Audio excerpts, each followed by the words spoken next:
क्या आपको पता है ज़कात सिर्फ 4 चीज़ों पर फ़र्ज़ है? इस्लाम ने सिर्फ 4 चीज़ों पर ज़कात को फ़र्ज़ किया। चलिए चलते हैं, देखते हैं कौन सी 4। ज़कात सिर्फ 4 सामान पे है।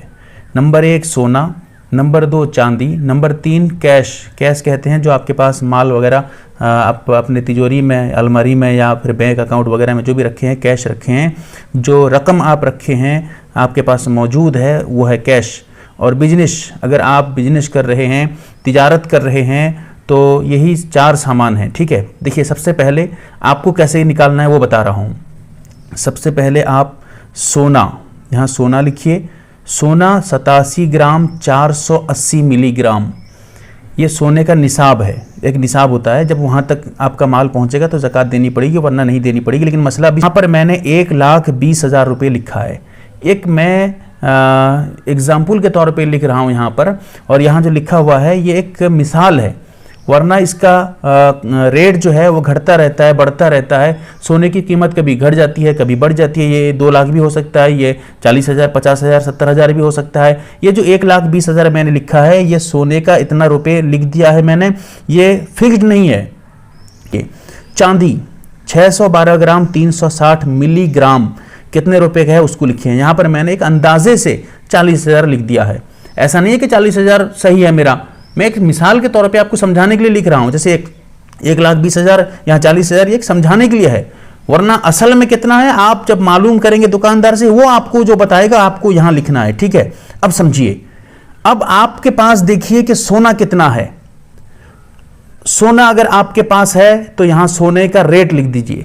सोना, जो सोना आप इस्तेमाल कर रहे हो, न कर रहे हो, जो भी सोना आपके पास घर में मौजूद है, उसको आप उसकी कीमत लिखिए। कितने रुपए का सोना है उसको लिखिए। अगर सोना आपको समझाने के लिए 50,000 लिख दिया है।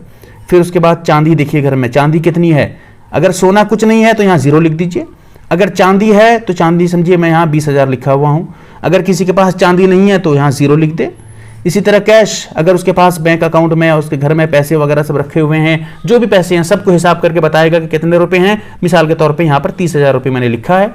आपके पास जितने रुपए होंगे आप यहाँ लिखिएगा। फिर उसके बाद बिजनेस, आप अगर तिजारत कर रहे हैं तो बिजनेस कितने रुपए का कर रहे हैं। जो सामान आपकी दुकान में, देखिए यहाँ समझ लीजिए, बड़ा बारीक मसला है। ठीक है, जो सामान आप बेचने के लिए लाए हैं, बेच रहे हैं, उसकी कीमत लिखना है। जिस सामान को आप बेच नहीं रहे हैं बल्कि उसको जरिया बना के पैसा कमा रहे हैं। जैसे मिसाल के तौर पे एक ऑटो है, कोई आदमी ऑटो खरीद के लेकर आ गया और ऑटो को किराए के तौर पे इस्तेमाल करता है, यहां से वहां लोगों को लेकर छोड़ता है और पैसे कमाता है, तो उस ऑटो की ज़कात नहीं निकालनी है, क्योंकि ऑटो को बेच थोड़ी रहा है, ऑटो को बेचना नहीं है, इसीलिए उसकी तिजारत नहीं है, बिजनेस, उसका ऑटो का बिजनेस नहीं है, लिहाजा उसका पैसा नहीं है। हाँ, उससे जो कैश के तौर पे पैसे आएंगे, उसके पास रहेंगे, खर्च नहीं हुए होंगे, तो उसको लिखना है। एक बारीक मसला और समझ लीजिए। ठीक है, पूरे साल में आप जितने रुपए कमाते हैं उसको नहीं लिखना है, जो अभी आपके पास मौजूद है उसको लिखना है। मिसाल के तौर पे आप एक जगह नौकरी करते हैं, वहां पर आपकी जो आपका तनख्वाह है वो 10,000 रुपये, और 12 महीने में कितना हो गया, 1,20,000 रुपये। तो क्या आप यहाँ पर कैश की जगह में 1,20,000 रुपये कमाए इसलिए यहाँ लिख देंगे? नहीं लिखेंगे, गलत होगा। समझिएगा मसला। यहाँ आपको लिखना है कि आपके पास कितना अभी बाकी है, जो खर्च हो गए हैं, खत्म हो गए, खत्म, उसको लिखना ही नहीं है। समझ लीजिए मसला, बारीक मसला है। बहुत गलत सलत लिखते रहते हैं लोग, इधर उधर ज़कात के नाम में कुछ भी लिख देते हैं, ज़कात निकालने का तरीका मालूम नहीं होता है, इसको उसको पूछते रहते हैं, और कोई भी कुछ भी बताता रहता है। इसलिए मसला समझिएगा और अपने रिश्तेदारों के पास भेजिएगा ताकि वो सही से ज़कात निकाल सकें। वरना ज़कात के नाम में पता चला कि लाखों लाख रुपए ज़कात के नाम में देते हैं और मालूम हुआ कि ज़कात का तरीका मालूम नहीं था, और इस हिसाब से 1 साल 2 साल ज़कात देते हैं बड़ी मुश्किल से, उसके बाद ज़कात से महरूम रह जाते हैं, देते नहीं है। बहरहाल समझिए, मेरे पास समझिए बिजनेस नहीं है, मैं 0 लिख दिया। किसी और के पास बिजनेस में है, 5 लाख रुपए का माल है उसके पास बिजनेस का, तो यहां 5 लाख रुपए लिखेगा। ठीक है, अब लिखने के बाद टोटल करेगा। अब यहां पर देखिए मैंने लिखा है टोटल, कुल सोना, चांदी और कैश, बिजनेस, यही 4 सामान पे ज़कात। इसको छोड़ के किसी सामान पे ज़कात नहीं है, याद रखिएगा, किसी भी सामान पे। अगर आपके पास जमीनें हैं, कई एकड़ जमीनें मौजूद हैं, ज़कात नहीं देंगे, क्योंकि वो बिजनेस के लिए नहीं है, वो कैश भी नहीं है, चांदी नहीं है, सोना नहीं है। ज़कात क्यों? ज़कात सिर्फ 4 सामान पे है। लोग उलझते रहते हैं भाई, समझते नहीं है। इसीलिए इस वीडियो को बनाकर हम अपने हर एक रिश्तेदार के पास जरूर भेजिए ताकि वो ज़कात का सही तरीका समझ सके। अब सोना, चांदी, कैश, बिजनेस सबको हिसाब कर दिया गया, तो समझिए कि ये हो गया उसके लिए 1 लाख रुपए का।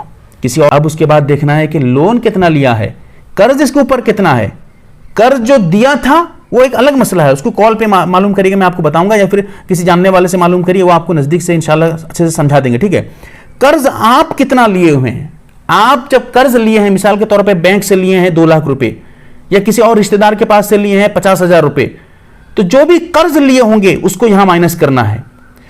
टोटल माल आपका हुआ 1 लाख रुपए का, ठीक है। अब आप मालूम हुआ कि आप कर्ज लिए हुए हैं, भाई से 10,000, बहन से 20,000, जो है मामू से कुछ 10,000, इस तरह करते करते 50,000 रुपए आपके ऊपर कर्ज है। आप देने वाले हैं, आप कर्ज के तौर पे लिए हैं और कर्ज आपको सूझना है, कर्ज अदा करना है, आप मकरूज हैं। तो ऐसी सूरत में जितना रुपए आप कर्ज लिए होंगे उसको माइनस करेंगे। 1 लाख था, 50,000 रुपए मैंने कर्ज लिया है, लिहाजा 50,000 माइनस कर दिया और बचा 50,000 रुपए, ठीक है। अब 50,000 रुपए और बचा है मेरे पास। तो देखिए इसमें एक चीज और समझिए, कर्ज में अगर आप लिए हुए हैं 5 साल के लिए कर्ज और हर साल आपको 1 लाख रुपए करके सूझना है, 5 लाख रुपए कर्ज लिए हैं, तो 1 साल का जितना कर्ज होगा, लोन 1 साल में जितना आपको सूझना है उतने ही माइनस करना है। ऐसा नहीं है कि पूरे 5 साल का कर्ज आप माइनस कर देंगे, इसको भी समझिएगा।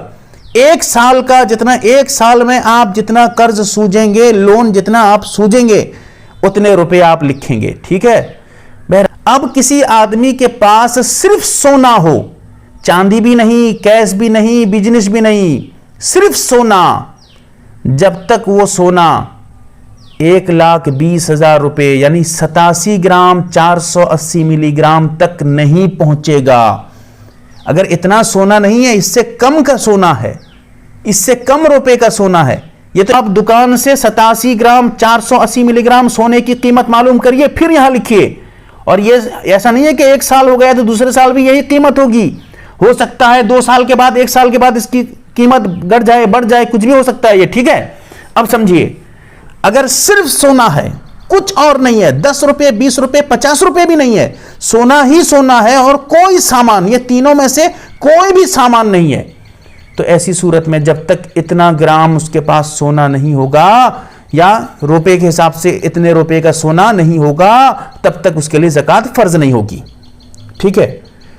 अगर सोने के साथ कोई और सामान मिल गया, एक भी सामान, सोने के साथ चांदी मिल गई, सोने के साथ रुपये मिल गया, सोने के साथ बिजनेस का पैसा मिल गया, कोई भी एक मिल गया सोने के साथ, अब सोने का निसाब नहीं देखेंगे, अब चांदी के निसाब को आ जाएंगे। या सोना बिल्कुल है ही नहीं, चांदी है, कैश है, बिजनेस है, तो ये सब का निसाब होगा चांदी का, सोने का निसाब अलग होगा। अगर सिर्फ सोना हो, याद रखिए, अच्छे से समझिए, दिमाग खोल के समझिए, सिर्फ सोना हो, ऐसा नहीं है कि सोने का निसाब अलग देखेंगे, चांदी भी है तो उसका भी निसाब अलग देखेंगे, नहीं, सिर्फ सोना हो, कोई सामान नहीं है उसके पास, सिर्फ सोना, तब जाके सोने का निसाब देखेंगे। अगर सोने के साथ कोई और सामान भी है तो अब सोने का नहीं देखेंगे, अब चांदी का देखेंगे, चांदी। अब चांदी देखेंगे कि 612 ग्राम 360 मिलीग्राम कितने रुपए का है, मिसाल के, सोना तो 50,000 है, यहां तो 1,20,000 है, तो अब क्या सोने का जो है, सोने की ज़कात नहीं देंगे? देंगे भाई, क्यों देंगे? इसलिए कि सिर्फ सोना नहीं है, सोने के साथ दूसरा भी सब मिला हुआ है, चांदी भी है, पैसा भी है, तो ऐसी सूरत में क्या करेंगे, सोने के साथ साथ सबको मिलाकर अब चांदी का निसाब देखेंगे। चांदी का निसाब है 40,000 और हमारे पास है 50,000, लिहाजा हम पर ज़कात फर्ज है और हम 40,000 रुपए जो है निसाब को पहुंच जाता है, ये 40,000 से ज्यादा है, अब ज़कात हमारे ऊपर फर्ज हो गई, तो हमको ज़कात देना पड़ेगा। अगर इससे कम का होगा तो ज़कात नहीं देंगे, ठीक है, समझिएगा। अब ज़कात कितना निकालेंगे, जितना रुपए हुआ है उसमें 40 रुपए भाग दे देंगे, हर देंगे। आप जाके कैलकुलेटर में देखिएगा या फिर जो है मोबाइल में देखिएगा, एक ऐसा निशान होता है, जैसे यह निशान लगाया हूं मैं, देखिए ये एक निशान है, टोटल रुपये जितना है आप उसको लिखेंगे, ये निशान लगाएंगे, जितनी रकम बनेगी उसको हमने 40 पे तकसीम कर देना है, यानी कि जितने भी पैसे बने आपने उसको 40 पे तकसीम करना और जो जवाब मिलेगा आपको वो आपकी होगी ज़कात, आपने जितनी ज़कात। तो इससे निकलेगा कितना, जितना भी निकलेगा, यहाँ जैसे 50,000 का ज़कात, 50,000 की ज़कात अगर 40 में हरते हैं तो निकलता है 1,250 रुपये, लिहाजा 1,250 रुपये ज़कात में निकालना मेरे लिए फ़र्ज हो गया। ये ज़कात का तरीका है, बहुत आसान है, आप अच्छे से समझ लीजिएगा, अल्लाह ताला समझने की तौफीक दे। न समझ पाए उलमा से रुजू करें, न समझ पाए, देखिए एक चीज़ और समझिए, न समझ पाए तो वीडियो बार बार देखिए, आप ज़रूर समझ जाएंगे।